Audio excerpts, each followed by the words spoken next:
Good day, welcome to Glen Meditation. Today I'm going to tell a few stories about China.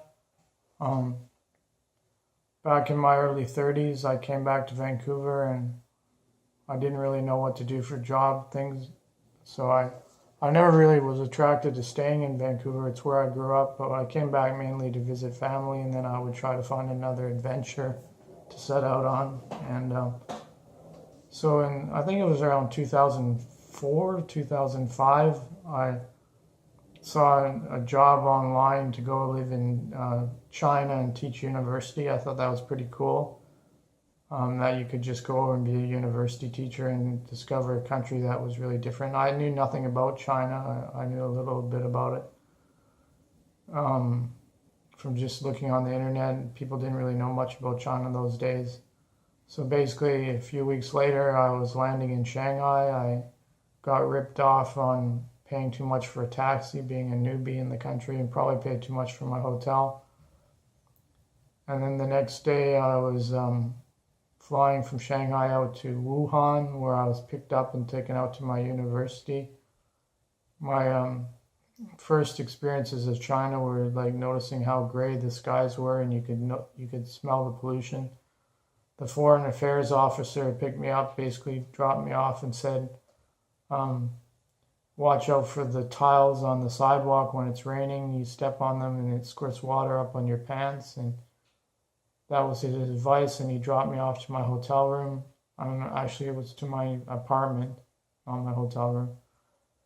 And he just went away, and then I don't even think I didn't even have a mobile phone at that time for China, so I was just isolated. And the first morning I got up, I went out and I had no idea how to talk to people or how to get breakfast, so I went into the first restaurant that I saw and just walked slowly back into the kitchen so they weren't freaked out. And in those days, there wasn't a lot of foreigners in China. I think there was like 7 or 8 in the whole city I was in, of over 1.5 million people. And for China, that's a small city. But anyhow, so the guy didn't really freak out when I came in. He was more amused at what's this foreigner doing in there. And I just, he had a big wok on the stove, and I just pointed at the things that I wanted in there. And I learned quickly how to say no MSG after a few weeks, which is Bu Yao Wei Jing, because I didn't want that in my food. But so the first day I just pointed at some things and some noodles, and it wasn't too bad, and just offered whatever money I would, and I didn't really know the denomination, so they just took and gave change. So when you're basically first days in a country, you kind of get ripped off a lot because you're a rookie and stuff like that. Anyhow, got around to Saturday night, and my neighbors came and knocked on the door and said that we're going out later. They were from Africa and they seemed pretty friendly. And later that night, there was a knock on my door, and then there was a guy in a police officer's uniform standing there. And I was kind of like, well, I'd heard that you had to register with the police when you arrived in China because it was a communist country and you're foreigners. But this turned out my neighbors came over and said, no, he just wanted to take us out for the night. So we were riding along in this Jeep Cherokee with all the police painting on it and the lights and everything, and he puts on the music, and it was that Aqua band, Come On Barbie, Let's Go Party.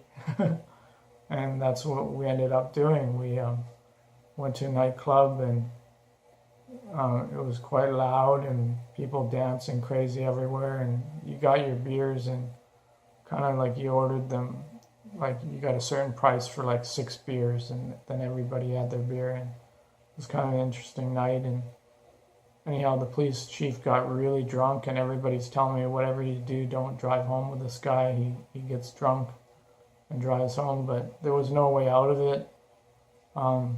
We ended up in his car at the end of the night, and we were driving down the road, and we actually saw another, probably we don't know if he was drunk driver, but we actually saw another car just hit into a barricade on the way home, so it was kind of pretty freaky. And we got dropped off. So that was my first day in China, getting picked up by the chief of police and going out partying, and that's kind of how China was in those days. It was kind of like the 1970s. Everybody drank and everybody smoked, and it was kind of a backward in that ways town. Very conservative, and that would be much of the first few months in China, sitting around having beers, and everybody offered you cigarettes. It was kind of a way in those towns to say hello to people and offer friendship. And I had just come from like a vegetarian, healthy background living in Australia before that, so it was kind of a leap. But I realized quite quickly if you didn't sort of accept the cigarette and the beer, and then not much social time was going to happen. That's how they socialized, and you didn't want to seem like a snob. So China was fun from the start, but it was not what I imagined, and it was an interesting place to start off visiting. Take care.